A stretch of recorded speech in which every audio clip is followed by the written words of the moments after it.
Пазара липсва.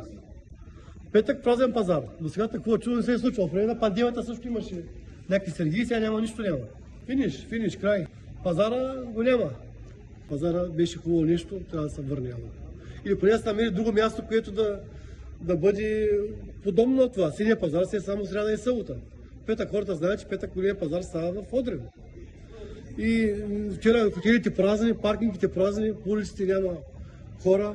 Заведението, което се храни всеки път, беше затворено, само една маса отворена. Това е.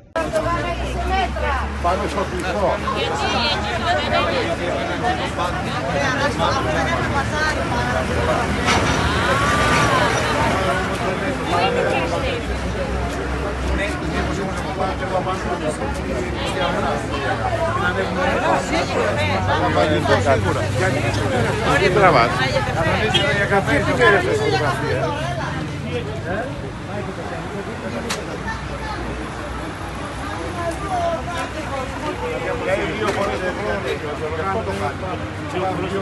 del